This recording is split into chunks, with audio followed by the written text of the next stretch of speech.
Alrighty, brothers and sisters, we here again. We're going to continue our little study, our little mini series that we have going on here. What do women bring to the table? I'm your host, Dwayne Nelson, and I'll be presenting this little study. We have been going on with this for a while now, so please take your time and start from the beginning. That way you wouldn't get lost and all that's going to be said. With that said, brothers and sisters, please like, share, subscribe, and do all those good things. Please leave a comment as well. And help the channel to grow. Take your time, do it, get it done. What we learn in here, you can find all of this in my book, right? It explains this biblically. Biblically, all that you're learning here on these little videos. So it's not as exhaustive of obviously as what you will find in the book, but at least to give you some idea of what's happening. So with that said, let's go and jump right down into it. What goes on in a man's mind when infidelity hits? What goes on in a man's mind? Now I don't know exactly what goes on in a woman's mind because I'm not a woman, right? I can only speak to what a man would feel and how serious this is from a man's perspective. Please watch video number 1 and video number 2 so you get a good idea of what we're going to be talking about here. Really need to watch those 2 first videos for all of these subsequent videos that you're going to be getting. It's very, very important that you do so because otherwise you wouldn't know what I'm actually talking about. Anyways, what goes on in a man's mind when infidelity hits? This one is not going to be that long because man's a pretty simple being. we ain't complicated. It's pretty straightforward. What goes on in the mind when his wife steps out of the marriage? Remember, he get married to her womb. This is the thing that he protects with his life.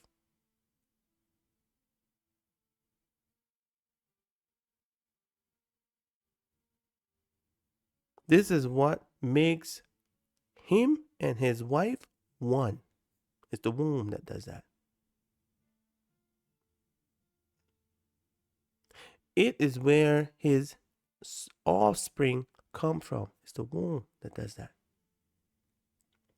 Now, this womb is connected to a being that he loves. You can't separate the two, the woman from the womb, because it's one and the same thing, right? Every woman has a womb. What makes the difference between one woman and another woman? It's how that woman makes that man feel. If a woman doesn't make a man feel good, he ain't gonna mess that. He ain't gonna mess with her. he ain't gonna commit to her. There has to be something there for him to want to protect her. And everything that is hers, because everything that is hers is his. He is protecting what is his. When a woman steps out of the marriage vows and she grant access to this, to another man, this is the thing that happens within a man's mind. First of all, it diminishes him. It makes the man less of a man.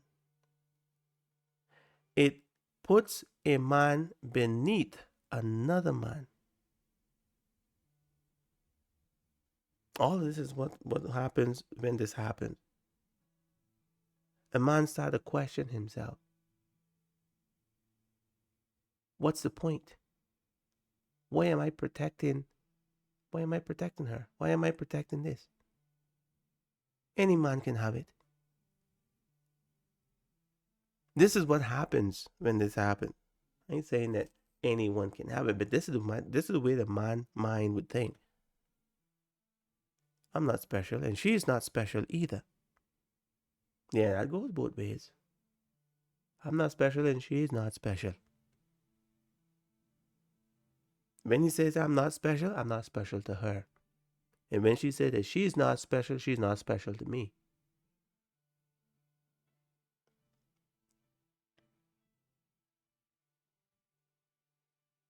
When another man comes in to the picture, one has to bow. And the one that bows is the one that was there first. That's the one that bows. And he will continue to bow. This is why it's so difficult, because a man does not like to bow to another man. Doesn't mind bowing to his wife. And he does not like bowing to another man. And whenever another man comes into the picture, that man has to bow. Because he could not protect what was his. He couldn't defend it. He has been conquered. That is the way the man sees it. That's the way it is, brothers and sisters. That's why it's very different when a man, when a woman is goes into infidelity, and when a man goes into infidelity. A woman feels it to a certain extent, but not to the extent that the man feels it.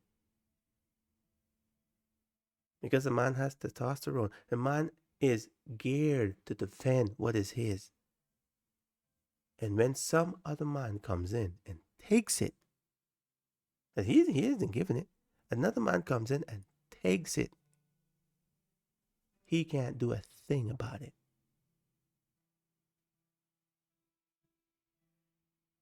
All of this is diminishes what the man is. And he will never recover from that. I mean, he can learn live with it. He never recover from that. It will always be there. And not to mention, if he know this person and he see this person, anytime he see that person, he bows his head.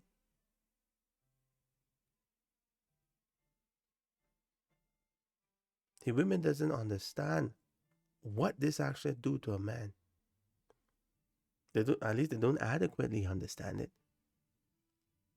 Most people think, oh, it happened. Let's just forget about it. I ain't gonna forget that. He can never forget the person that conquered him.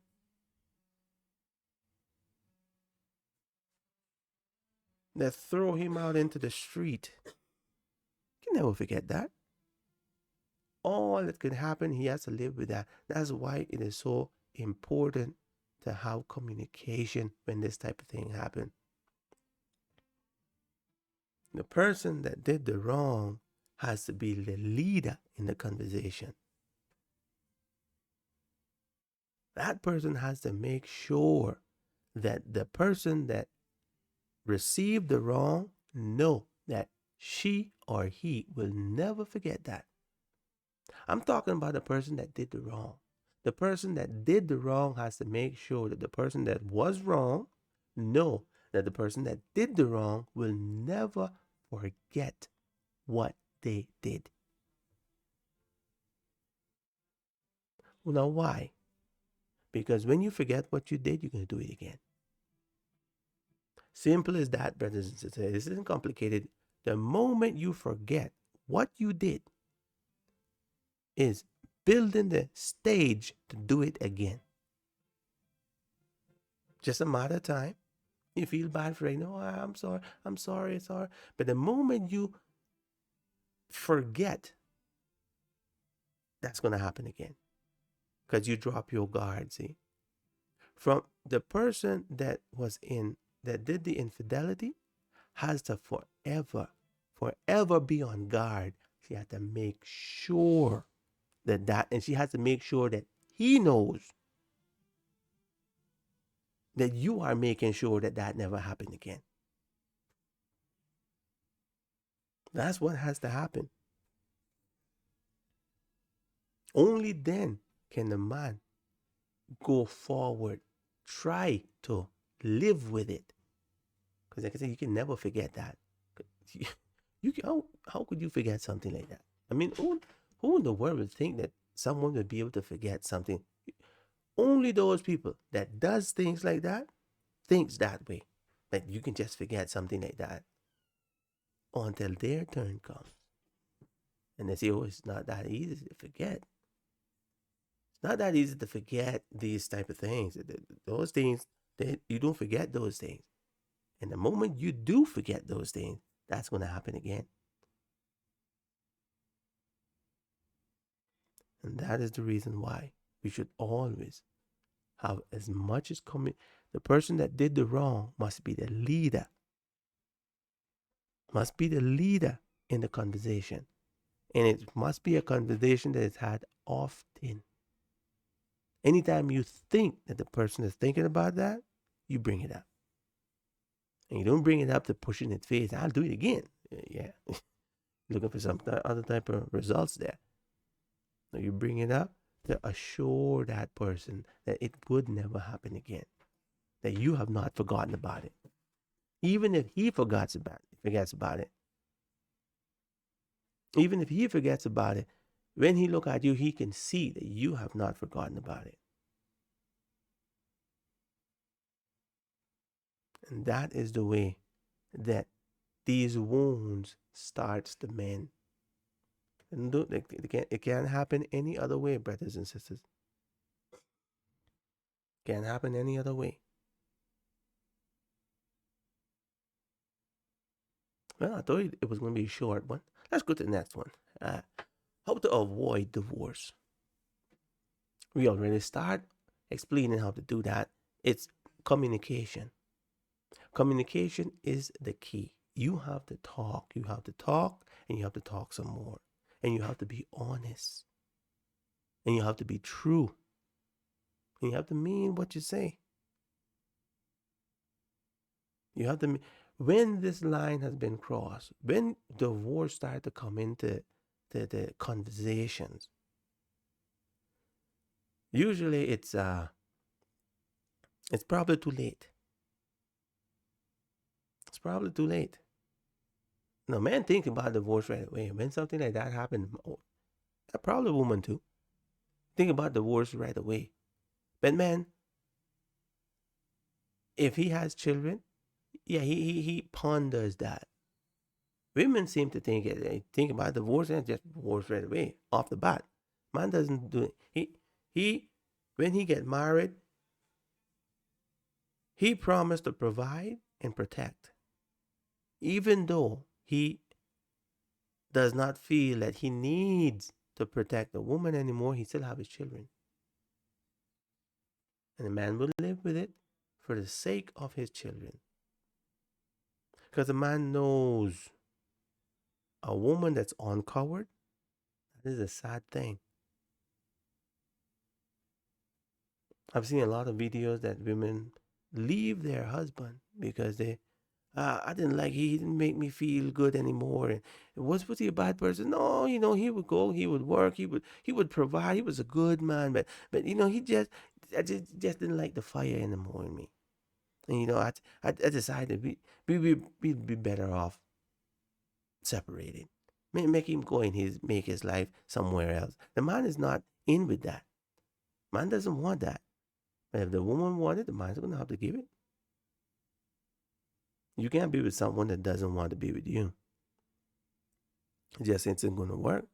When they come to that, you don't have no reason to be with me. Well, I guess we have to separate. At least the reason the man would have would be his kids. That's the reason enough. We'll stay. We try to work it out because of our kids and stuff like that. The woman said, I don't want to work. I don't care about no kids. You just go your way. Man would always find another woman. It's a lot easier for a man to find another woman than it is for a woman to find another man. Why? When another man come around and say, oh, I'm gonna spend the rest of my life with you. I'm gonna give you everything I have. What happened with your husband? Yeah, man's gonna ask these questions. why did you leave your husband? He just wouldn't doing it no more. Oh, he mightn't say anything. But one wheel started to turn when you said that. Because he started thinking, what's going to happen to me? What's going to happen to me when you get tired of me? And man thinks about these things. But you see, a man goes to another woman, he goes to provide. Woman doesn't have it. He said, okay, I'm going to provide for you. I'm going to take you off the market. And you're going to have to do anything no more for the rest of your life. And the woman leave her husband so that she can go out because she can work and she can make money. And she usually take the kids and stuff. It's a bad deal, no matter how you look at that. And the kids start to suffer because they don't have the father with them. And usually it's all kind of bad. It's all kind of bad that's happening there.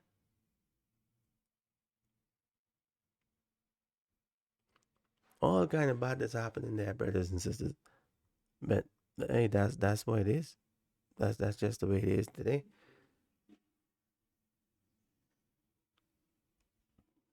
We should avoid divorce. God didn't want anyone to be divorced. When you get married, that's supposed to be until death do us part. That's how God designed it. Until death do us part.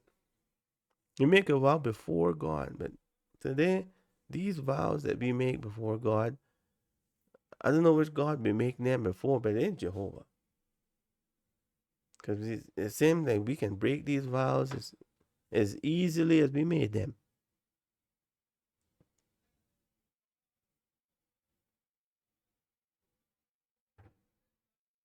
We should always do our best to avoid divorce. Never bring it up.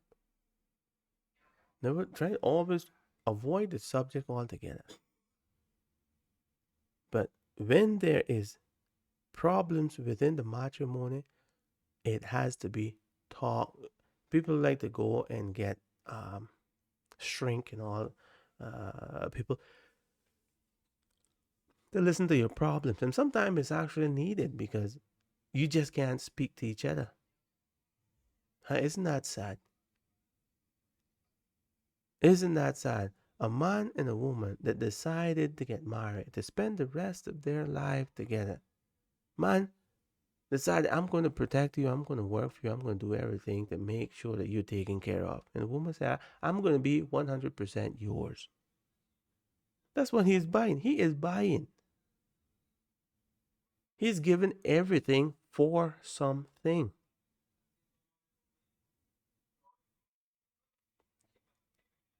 And when they get to the point that these two people cannot even speak to each other, that's a problem.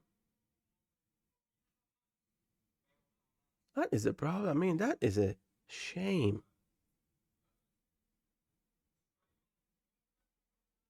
This should not be. But this is what the Bible said, be ye not unequally yoked. And avoid these type of situation. You must study the person to see that both of you are compatible.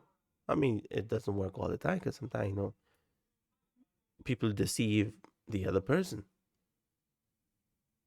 But if you are working with the Lord, walking with the Lord, the deception is going to be a lot difficult to pull off. Be ye not unequally yoked. What does this mean, unequally yoked? Marriage is a yoke. It is a bondage. That's what marriage is. And people don't look at it as, oh, we married, they look at this fairy tale thing. That's not marriage. Marriage is a yoke. That's what it is. What is a yoke? A yoke is something that you put on your neck and you put on the neck of someone else. Both of you are yoked together. Now, what does the yoke do? What's the purpose of a yoke? The purpose of a yoke is for the two animals to walk together in unison. If you hurry, you're going to hurt yourself and you're going to hurt the other person, the weaker person. If you're stronger and you're trying to bulldoze your way and the other person can't keep up, you're going to break the other person's neck. And when that happens, you break your own neck too. Because the pressure is going to be applied to both equally in an opposite direction. One is going to be pulling, the other one is going to be hauling. The yoke is designed for two people to walk in unison. If you are stronger, it forces you to slow down so the other person can keep up. So even though one is stronger, the yoke acts as a equalizer. It forces the other person to be equal to the other one. So you can't overpower. This is the function of the yoke. Be ye not unequally yoked. If you marry someone that's pulling you and pulling you and pulling you, it's going to hurt you. It's going to break your neck. It can't work. So you must always be equally yoked. Right? That's the purpose of the yoke. Now, when we think about that, Christ said, take my yoke upon you. Yeah, Christ has a yoke too. And what is the yoke for? The people who use it tend to think that the yoke, Christ's yoke, when he giving you a yoke. No. It is his yoke. Yeah, he has a yoke. Christ has a yoke. And that same yoke that's on him, he puts on you. And what does that yoke do? It equalizes both you and Christ.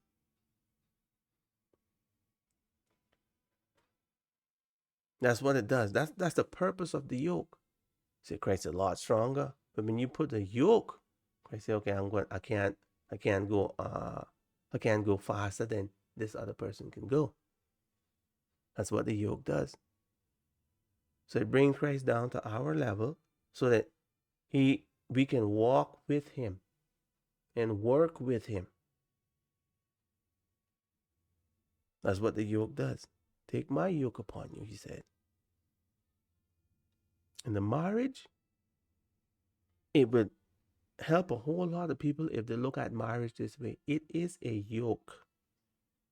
That's what it is designed to be. And that's what the Bible says it is. And that's what the Bible says. Whenever you get married, make sure that the yoke is equal. The things that you like, try to make sure that the other person like that too. The things that you want to do, make sure that the other person is not going to have a problem with that.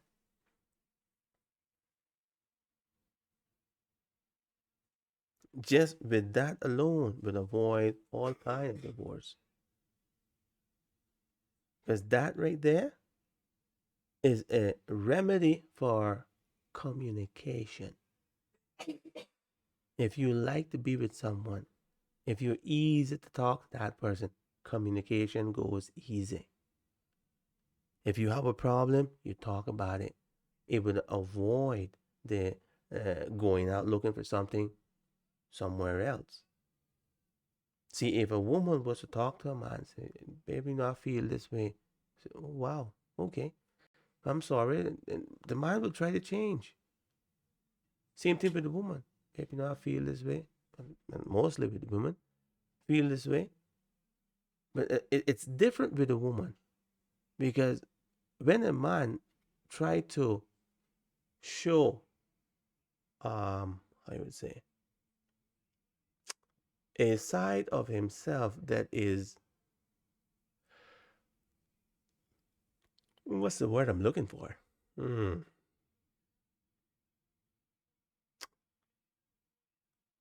What's the word I'm looking for?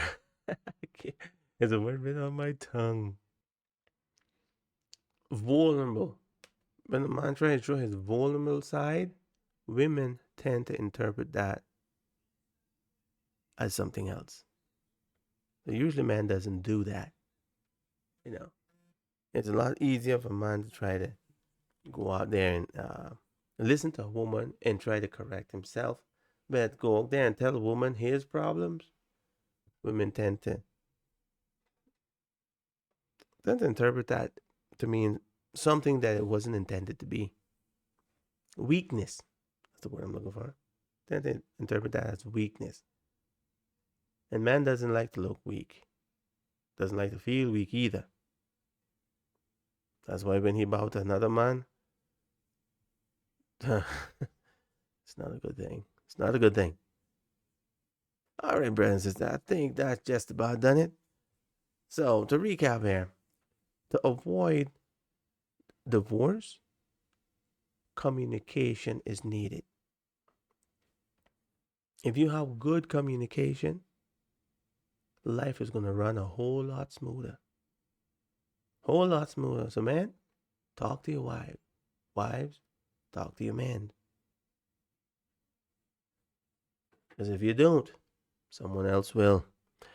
May God bless and keep you, and you have a wonderful Sabbath. When we come back, we'll be looking at accountability.